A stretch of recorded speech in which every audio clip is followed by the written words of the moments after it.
ഈ എങ്ങനെ ചോദിക്കുന്ന 1000 കോടി വന്യജീവിക്ക് വേണ്ടി കൊടുക്കാനായിരിക്കുന്നതാണ്? ഇവിടെ എന്താണ് നടപടിയുള്ളത്?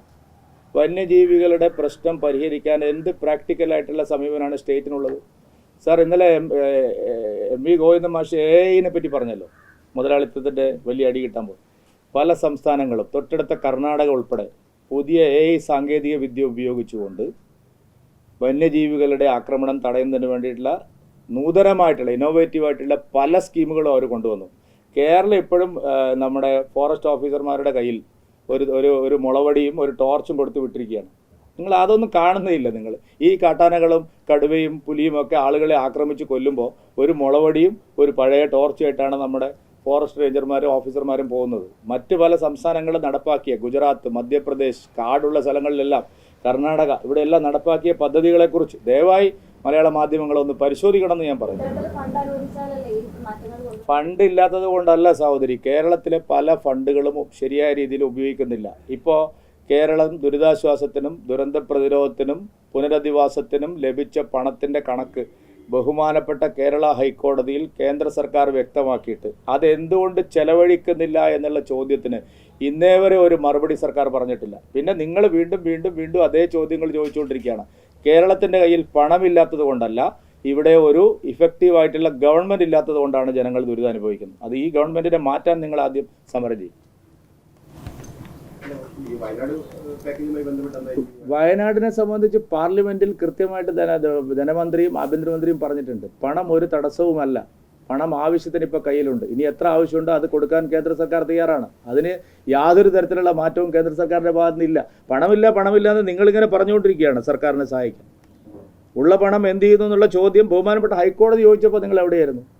ആ സമയത്ത് മാത്രം ഒരു ബ്രേക്കിംഗ് ന്യൂസ് കൊടുത്തു. പിന്നെ നിങ്ങൾ കെ സെൻറ്റർ എന്നുള്ള സാധനം വെച്ചിട്ട് ചോദിച്ചുകൊണ്ടേയിരിക്കുക. പുതിയ BJP അധ്യക്ഷനെ തിരഞ്ഞെടുക്കേണ്ടവർ തിരഞ്ഞെടുക്കും. അതിന് ആർക്കും ഒരു വേവലാതിയും വേണ്ട. പുതിയ BJP അധ്യക്ഷൻ അതിൻ്റെ സമയമനുസരിച്ച് വരും.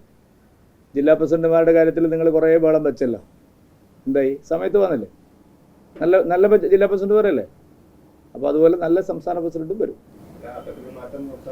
അല്ല, അതല്ല ഞാൻ പറഞ്ഞത്. നിങ്ങൾ CPM-ന് സ്വപ്നം കാണാൻ പറ്റുമോ ഞങ്ങളെടുത്ത പോലുള്ള ഇത്രയും വിപ്ലവകരമായിട്ടുള്ള തീരുമാനങ്ങൾ?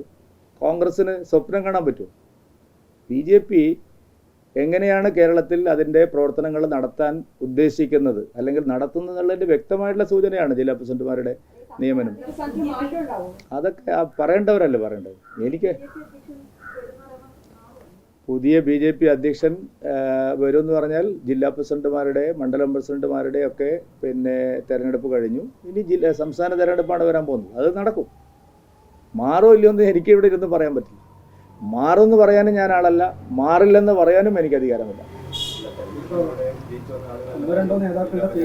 തെരഞ്ഞെടുപ്പ് ഇല്ലല്ലോ. ആരാ നിങ്ങളോട് തെരഞ്ഞെടുപ്പുണ്ടെന്ന് പറയുന്നത്? കൺസെൻസസിലൂടെ ആളുകളെ തിരഞ്ഞെടുക്കുക എന്നുള്ളതാണ് ഞങ്ങളുടെ സമീപനം.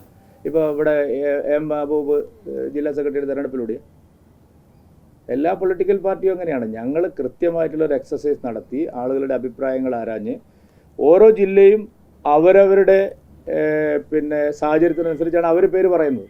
ഞങ്ങൾ സംസ്ഥാനത്തിൻ്റെ മൊത്തം സാഹചര്യം നോക്കിയിട്ടാണ് ഓരോ ജില്ലകളിലും ആളെ നിശ്ചയിക്കുന്നത്. 2-3 ആളുകളുടെ പേര് ഇങ്ങനെ ഉയർന്നു കേൾക്കുന്നുണ്ട്. 2-3 അല്ലെന്ന് ഒരു 5-6 പേര് പറയും.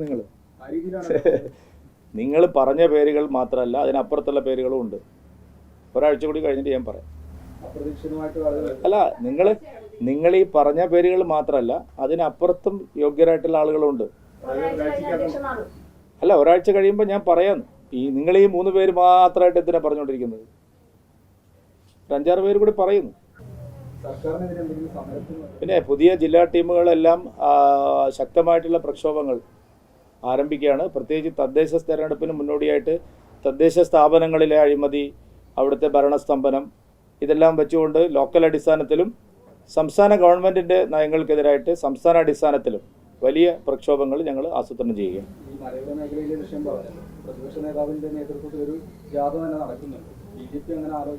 അല്ല, ജാഥ അദ്ദേഹം നടത്തിയോണ്ട് എന്താ കാര്യം? അദ്ദേഹം ഇതിനെല്ലാം അനുകൂലിക്കുന്ന ഇപ്പോൾ ഒരു ഇത് എന്താ പറയുക, കേരളത്തിലെ ജനങ്ങളുമായി ബന്ധപ്പെടുന്ന എല്ലാ വിഷയങ്ങളിലും LDF ഗവൺമെൻറ്റിനും പ്രധാന പ്രതിപക്ഷത്തിനും ഒരേ നയം തന്നെയാണ്.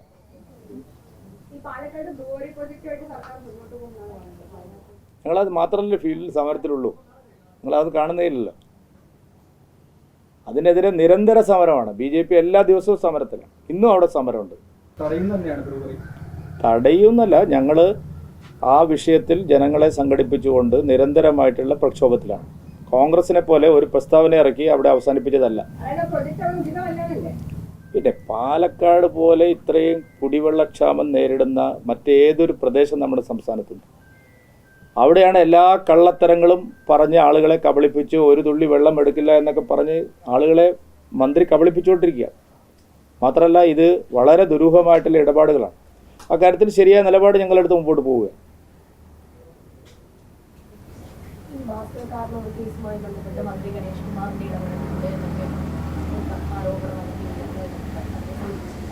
അല്ല, അതിപ്പോൾ ഇവിടുത്തെ എല്ലാ കേസുകളിലും ഇരട്ട കൊലപാതകങ്ങൾ നടന്ന പല സ്ഥലങ്ങളിലും കാരണവർ കേസിലെല്ലാം സർക്കാരിൻ്റെ സഹായമാണല്ലോ പ്രതികൾക്ക് എപ്പോഴും കിട്ടുന്നത്. ഇപ്പോൾ കൊടിസുനി ആയാലും ചന്ദ്രശേഖരൻ്റെ കൊലപാതകം മുതൽ ജയകൃഷ്ണമാഷ കൊലപാതകം മുതൽ ഇങ്ങോട്ടുള്ള എല്ലാ കൊലപാതകങ്ങളിലും പ്രതികളെ സഹായിക്കുന്ന ഒരു സർക്കാരാണ് കേരളത്തിൽ. പ്രതികളെ ശിക്ഷിക്കാൻ ആവശ്യമായ നടപടിയാണ് സർക്കാർ എടുക്കേണ്ടത്. പക്ഷേ അതിന് പകരം പ്രതികൾക്ക് വേണ്ടി സർക്കാർ പിന്നെ ഖജനാവിൽ നിന്ന് കാശെടുത്ത് സുപ്രീം കോടതിയിലും പോകുന്ന ഒരു വിചിത്രമായ സ്റ്റേറ്റാണ്. അപ്പോൾ അതിൻ്റേതായിട്ടുള്ള കേസുകളിൽ സംശയിക്കാൻ ആളുകൾ പറഞ്ഞാൽ അതിൽ സംശയിക്കാതിരിക്കാൻ പറ്റില്ല.